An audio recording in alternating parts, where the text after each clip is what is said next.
এই তিনটি শিক্ষণীয় গল্প থেকে আপনারা শিক্ষা নিতে পারেন। প্রথম গল্পটি হলো বাবা গোসলে বা রান্নাঘরে আর ছেলে টিভি দেখছিল। এমন সময় দরজায় ঘন্টা বাজলো। ছেলে দৌড়ে গিয়ে দরজা খুলে দেখলো পাশের বাসার করিম সাহেব দাঁড়িয়ে। ছেলে কিছু বলার আগেই করিম সাহেব বললেন, আমি তোমাকে 500 টাকা দেব যদি তুমি 10 বার কান ধরে উঠবস করো। বুদ্ধিমান ছেলে অল্প কিছুক্ষণ চিন্তা করেই কান ধরে উঠবস শুরু করলো। প্রতিবার উঠবসে 50 টাকা করে কথা। শেষ হতেই করিম সাহেব 500 টাকার নোট ছেলের হাতে ধরিয়ে দিয়ে চলে গেলেন। বাবা বাথরুম থেকে বের হয়ে জিজ্ঞাসা করলেন, দরজায় কে ছিল? ছেলে উত্তর দিল, পাশের বাসার করিম সাহেব। বাবা বললেন, আমার 500 টাকা কি দিয়ে গেছেন? শিক্ষণীয় বিষয়, আপনার ধার দেনার তথ্য শেয়ার হোল্ডারদের থেকে গোপন করবেন না। এতে অনেক অনাকাঙ্ক্ষিত ঘটনা থেকে রক্ষা পাবেন। দ্বিতীয় গল্পটি হলো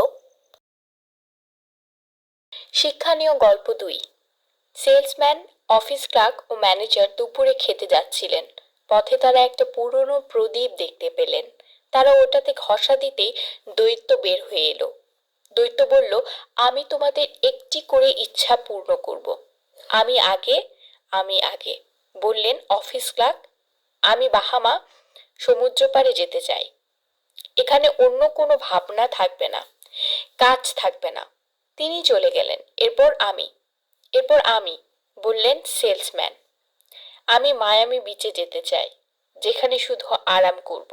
এরপর তিনিও চলে গেলেন। এখন তোমার পালা। দৈত্য ম্যানেজারকে বলল। ম্যানেজার বললেন, আমি ওই দুজনকে আমার অফিসে দেখতে চাই।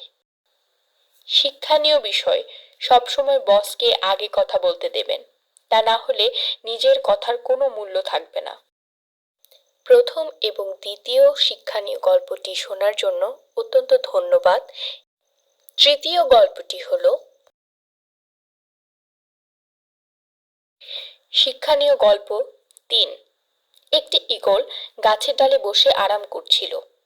এমন সময় একটি ছোট খরগোশ ঈগলটিকে দেখে জিজ্ঞেস করলো, আমিও কি তোমার মতো কিছু না করে এভাবে বসে আরাম করতে পারি? ঈগল উত্তর দিয়ে বলল, অবশ্যই, কেন পারবে না। তারপর খরগোশটি মাটিতে এক জায়গায় বসে আরাম করতে থাকলো। হঠাৎ একটি শিয়াল এসে হাজির আর লাফ দিয়ে খরগোশকে ধরে খেয়ে ফেললো। শিক্ষণীয় বিষয়, যদি কোনো কাজ না করে বসে বসে আরাম করতে চান, তাহলে আপনাকে অনেক উপরে থাকতে হবে। শিক্ষণীয় 3টি গল্প থেকে আমরা 3 ধরনের শিক্ষা নিতে পারি। প্রথম গল্পে শিক্ষণীয় বিষয় ছিল, আপনার ধার দেনা তথ্য শেয়ার হোল্ডারদের থেকে গোপন করবেন না, এতে অনেক অনাকাঙ্ক্ষিত ঘটনা থেকে রক্ষা পাবেন।